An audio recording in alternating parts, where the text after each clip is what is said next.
सुनहरे बालों वाली खूबसूरत परी बहनें। दोस्तों, आज जो कहानी आपको सुनाने वाली हूँ उसका नाम है सुनहरे बालों वाली परी बहनें। तो चलिए शुरू करते हैं आज की कहानी। ये उस समय की बात है जब एक देश में दो सुनहरे बालों वाली खूबसूरत परी बहनें रहा करती थी। एक दिन वहां दोनों परी बहनें बागीचे में घूम रही थी। तभी अचानक उनके पास एक बूढ़ी औरत आकर जोर जोर से रोते हुए कहती है, मेरी मदद करो, मैं बहुत परेशान हूँ। आज मेरी बेटी की शादी होने वाली है और मेरे पास उसकी शादी करने के लिए फूटी कौड़ी भी नहीं है। मैं बहुत उम्मीद लेकर तुम दोनों के पास आई हूँ। क्या तुम दोनों बहनें मेरी मदद करोगी?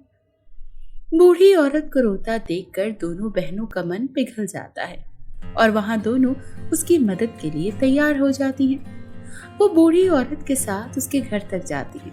तभी एक परी बहन कहती है, तुम चिंता मत करो काकी, मैं अभी सारी शादी की तैयारियां पूरी कर देती हूँ। इसके बाद वहां परी अपनी जादू छड़ी को घुमाकर उस टूटे फूटे से घर को एक बहुत ही सुंदर घर में बदल देती है और उसमें मंडप भी लगा देती है। तभी दूसरी परी कहती है, तुम अपनी बेटी को यहाँ बुलाओ काकी, मैं अपनी जादुई शक्ति से उसको दुल्हन बनाकर ढेर सारे गहने बना दूंगी। तभी बूढ़ी औरत कहती है, मेरी बेटी घर के अंदर है, आप दोनों घर के अंदर जाकर उसे अच्छे से तैयार कर दीजिए। इसके बाद वहां दोनों घर के अंदर चली जाती हैं। लेकिन तभी अचानक उन दोनों के ऊपर एक बड़ा सा पिंजरा गिर जाता है और साथ ही दोनों बहनों का शरीर रस्सियों से बंध जाता है। फिर अगले ही पल वह बुढ़िया एक जादूगर के रूप में बदल जाती है। तभी जादूगरनी कहती है, कुछ महीनों पहले तुमने मेरी बेटी को जला कर मारा था, इसीलिए अब मैं तुम दोनों को मार कर अपनी बेटे की मौत का बदला लूंगी।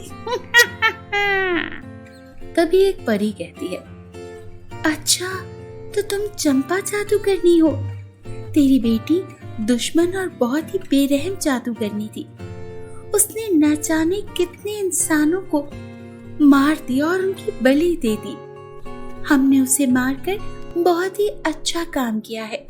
हमें छोड़ दे, नहीं तो तू अपनी बेटी की तरह मारी जाएगी। चाहे कितना भी जोर लगा लो तुम दोनों बहनें, लेकिन इस पिंजरे से बाहर नहीं जा सकती। मैं जंगल में जाकर वहाँ मौजूद सभी जादूगरनियों को यहाँ पर लेकर आती हूँ। इसके बाद हम सभी जादूगरनियां मिलकर तुम दोनों के टुकड़े टुकड़े करके तुम्हारी बलि देंगी। इतना कहकर शर्मिला जादूगरनी वहां से चली जाती है। तभी एक परी कहती है, हमें जल्दी से कुछ करना होगा। अगर हम दोनों यहाँ पर रहे तो ये जादूगरनी हम दोनों को मार कर खा जाएगी, फिर हम दोनों नहीं बच पाएंगे। इस तरह वहां दोनों परियां पिंजरे से बाहर निकलने की बहुत कोशिश करती हैं, लेकिन उन दोनों के हाथ उस जादुई रस्सियों से बंधे हुए थे, इसीलिए वह कुछ भी नहीं कर पा रही थी। थोड़ी देर बाद अनीका नाम की एक लड़की अपने सर पर लकड़ियों का एक गट्ठा लेकर अपने घर की तरफ जा रही थी। तभी परियां अनीका को आवाज देती हैं और ये आवाज सुनकर अनीका फौरन घर के अंदर दाखिल हो जाती है और अपने सामने दो परियों को पिंजरे में देखकर काफी हैरान हो जाती है और उसकी आंखें फटी की फटी रह जाती हैं। तभी एक परी अनीका से कहती है, सुनो लड़की, एक जादूगरनी ने हम दोनों को इस पिंजरे में कैद कर दिया है। वह हम दोनों को मारकर हमारी बलि देना चाहती है। तुम जल्दी से हम दोनों को इस पिंजरे से बाहर निकाल दो। तभी दूसरी परी अनीका से कहती है, हम दोनों के बाल जादुई हैं, तुम हम दोनों के बालों को काटकर एक चोटी तैयार कर लो और इस चोटी को अपने बालों से जोड़ लो तो हमारी सारी जादुई शक्तियाँ तुम्हारे शरीर में आ जाएंगी। ये सुनकर अनीका एक छोटी सी कैंची निकालती है। अनीका उन दोनों जादूगरनियों के बालों को काटकर उसकी लंबी सी चोटी तैयार कर लेती है और उस चोटी को अपने बालों से जोड़ती है। जैसे ही अनीका उस चोटी को अपने बालों से जोड़ती है, उसके अंदर सारी जादुई शक्तियां आ जाती हैं। तभी अनीका कहती है, अब मैं तुम दोनों को इस पिंजरे से बाहर निकाल दूंगी और तुम दोनों घबराओ मत। इतना कहकर अनीका पिंजरे को तोड़ने के लिए आगे बढ़ती है, लेकिन तभी अचानक शर्मीला जादूगरनी और 4 खतरनाक जादूगरनियों को लेकर वहां पर आ जाती है।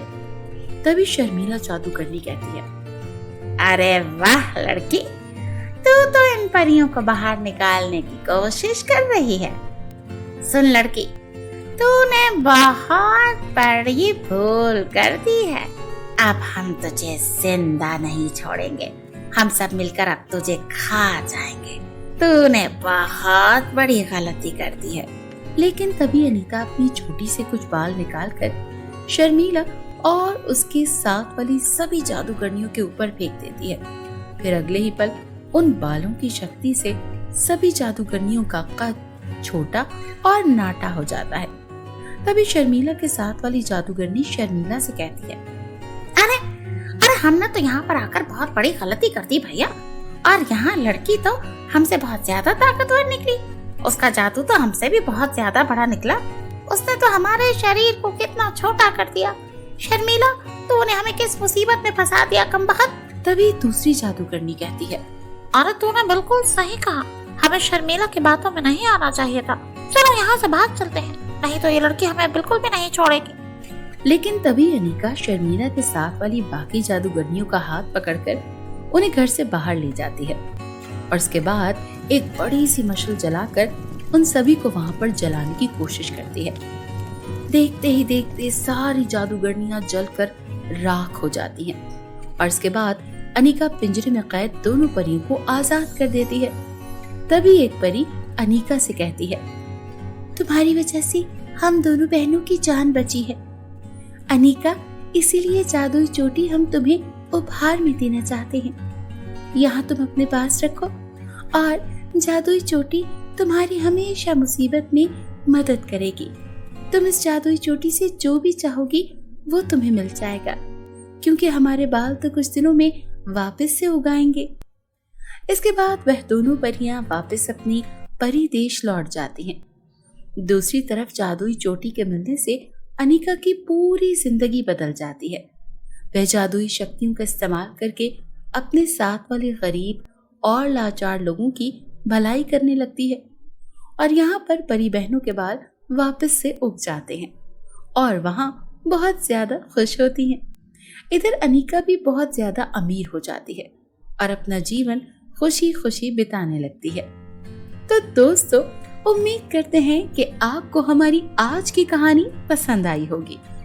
आपको हमारी आज की कहानी कैसी लगी, हमें कमेंट बॉक्स में जरूर बताइएगा। और हाँ, अगर आपने अभी तक हमारे चैनल को सब्सक्राइब नहीं किया तो जल्दी से आप हमारे चैनल को सब्सक्राइब कर लें, ताकि हमारे आने वाली ऐसी इंटरेस्टिंग स्टोरीज आपको सबसे पहले मिले। मिलते हैं अगली स्टोरी में, तब तक के लिए बाय बाय।